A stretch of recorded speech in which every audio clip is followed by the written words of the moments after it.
ਉਹਦਾ ਬਾਹਰ ਵਾਲਾ ਦਾ ਆ ਕੀ ਹਾਂਡੇ ਅੱਬਾ ਜੀ ਤਾਇਆ ਜੀ ਕੀ ਕੀ ਕਰ ਰਹੇ ਦੇ ਤੁਸੀਂ ਖਾਦ ਪਾ ਰਹੇ ਸੀ ਨਾ ਪੱਠਿਆਂ ਦੇ ਇਹ ਕਿਹੜੀ ਖਾਦ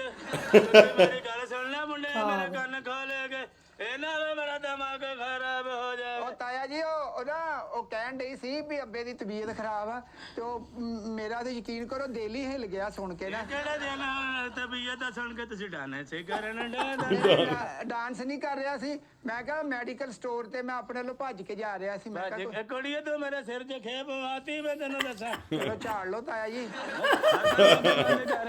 ਸਮਝ ਗਿਆ ਨਾ ਐਨਾ ਕਹਿਤਾ ਲਈ ਆ ਜੇਮਸ ਬਾਉਂਡ ਦੀ ਕੱਤੀ ਲੱਗਣ ਡਿਆ ਤੇ ਖਬਰ ਦਾ ਮੈਨੂੰ ਪਹਿਲੇ ਪਤਾ ਸੀ ਮੇਰੇ ਭਰਾ ਦੀ ਔਲਾਦ ਸਾਰੀ ਗੰਦੀ ਨਿਕਲ ਐ ਗੜੀ ਤਾਲਾ ਦਰ ਜੀ ਜੀ ਜੀ ਜੀ ਜੀ ਦੀ ਕੁਛ ਲੱਗ ਤੇ ਅੰਜੇ ਕਰਨ ਨੇ ਮੈਨੂੰ ਬਿਮਾਰ ਨੂੰ ਘਰ ਛੱਡ ਕੇ ਆ ਗਈ ਨਹੀਂ ਮੈਂ ਤਾਂ ਦਵਾਈ ਲੈ ਚੱਲੀ ਸੀ ਮੈਂ ਕਿਹਾ ਸੀ ਮੇਰੇ ਨਾਲ ਚੱਲੀ ਉੱਥੋਂ ਤੱਕ ਮੈਂ ਕੱਲੀ ਕਿੰਜ ਜਾਂਦੀ ਨਾਲ ਚੱਲੀ ਗੱਲ ਸੁਣ ਮੇਰੀ ਮੈਂ ਤੈਨੂੰ ਦੱਸਾਂ ਤੂੰ ਕੀ ਮੇਰੀ ਕੁੜੀ ਨੂੰ ਗੱਲੇ ਗੱਲੇ ਚੋਰੀ ਚੋਰੀ ਮਿਲੇ ਤਾਂ ਉਹ ਤਾਇਆ ਜੀ ਸਾਡੀ ਮੰਗਣੀ ਵੀ ਤੇ ਕੀਤੀ ਆ ਤੁਸੀਂ ਹੱਥੀ ਹੁਣ ਵਿਆਹ ਕਰ ਦੋ ਬਸ ਅਸੀਂ ਵਿਆਹ ਦਾ ਟਾਈਮ ਹੈ ਜਦੋਂ ਸਾਡੇ ਹਾਲਾਤ ਠੀਕ ਹੋਣਗੇ ਅਸੀਂ ਕਰ ਦੇਵਾਂਗੇ ਤਾਇਆ ਜੀ ਤੁਹਾਡੇ ਵੱਲ ਵੇਖ ਕੇ ਤੇ ਲੱਗਦਾ ਤੁਹਾਡੇ ਹਾਲਾਤ ਹੌਲੀ ਹੌਲੀ ਹੋਰ ਖਰਾਬ ਹੋ ਗਏ ਮੈਂ ਛੜਾ ਰਹਿ ਗਿਆ ਨਾ ਫਿਰ ਖਬਰਦਾਰ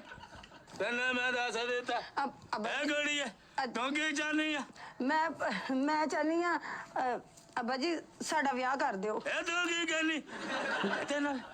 ਇਹਦੇ ਨਾਲ ਵਿਆਹ ਕਰਨਾ ਹਾਂਜੀ ਇਹਦੇ ਨਾਲ ਹੀ ਕਹਿਣ ਡਈ ਤੁਹਾਡੇ ਮੂੰਹ ਤੇ ਕਹਿਣ ਡਈ ਆ ਚਲੋ ਠੀਕ ਆ ਤੁਸੀਂ ਦੋਨੇ ਰਾਜ਼ੀ ਆ ਤੇ ਫਿਰ ਮੈਂ ਕੀ ਕਰ ਸਕਦਾ ਆਓ ਘਰ ਚੱਲੀ ਆ ਹੁਣ ਗੱਲ ਸੁਣ ਲੈ ਬਹੁਤਾ ਮੇਰੇ ਸਾਹਮਣੇ ਤੇਜ਼ ਨਹੀਂ ਹੋਣਾ ਪੁਰਾਣੇ ਗੋੜਰ ਕੇ ਨਾਲ ਨਖਸ਼ਾ ਤੇਰੇ ਰਾਣੀ ਗੋੜ ਵਰਗੇ ਓ ਲੈ ਲੋ ਫਲੈਸ਼ਬੈਕ ਆ ਗਿਆ ਆ ਲੈ ਬਰਤਨ ਦੇ ਫੇਰ ਹੁਣ ਧੋਣੇ ਪੈਣੇ ਨੇ ਤੇ ਸਾਬਣ ਕਿੱਥੇ ਗਿਆ ਕਿੱਥੇ ਗਿਆ ਸਾਬਣ ਸਾਬਣ ਹਲ ਘੁਲ ਗਿਆ ਖਿਆਲ ਦੇ ਵਿੱਚ ਜ਼ਿੰਦਗੀ ਤੇ ਨੰਗੀ ਸਾਬਣ ਵੀ ਖੁਰ ਗਿਆ ਜੇ ਚਲੋ ਕੋਈ ਨਹੀਂ ਉਹ ਸ਼ਾਦੀ ਆ ਭਾਬੀ ਕੋ ਲੈ ਲੈਨੇ ਆ ਆਲੂ ਮਟਰ ਪਕਾਏ ਹੋਏ ਨੇ ਲਓ ਵੀ ਬੈਠਾ ਉਧਰ ਮਟਰ ਪਕਾਏ ਹੋਏ ਜਿਹੜਾ ਇਹ ਫਲੈਸ਼ਬੈਕ ਤੇ ਜਾਣਾ ਥੋੜਾ ਥੋੜਾ ਬਹੁਤਾ ਕਰ ਨਹੀਂ ਮੇਰੇ ਸਹੁਰੇ ਵੀ ਆਏ ਹੋਏ ਨੇ ਹਲੋ ਸਹੁਰੇ ਵੀ ਆਏ ਹਾਏ ਹਾਏ ਸ਼ਾਦੀਆ ਹਾਂਜੀ ਅਮਾਨਤ ਜਦੋਂ ਮੀਆਂ ਬੀਵੀ ਬਹਿ ਕੇ ਇੱਕ ਦੂਸਰੇ ਨਾਲ ਦੁੱਖ ਫੋਲਦੇ ਨੇ ਹਾਂਜੀ ਕਿਉਂਕਿ ਮੀਆਂ ਬੀਵੀ ਗੱਡੀ ਦੇ ਦੋ ਪਹੀਏ ਆ ਕੋਈ ਸ਼ੱਕ ਨਹੀਂ ਜ਼ਰਾ ਤੂੰ ਮੈਨੂੰ ਪੈਂਚਰ ਕਰ ਦਿੱਤਾ ਹੈ ਹੋਰ ਗੱਲ ਕੋਈ ਨਹੀਂ ਅੱਗ ਤੇ ਬਾਲ ਕੀ ਹੋ ਗਿਆ ਪੈਂਚਰ ਅੱਗ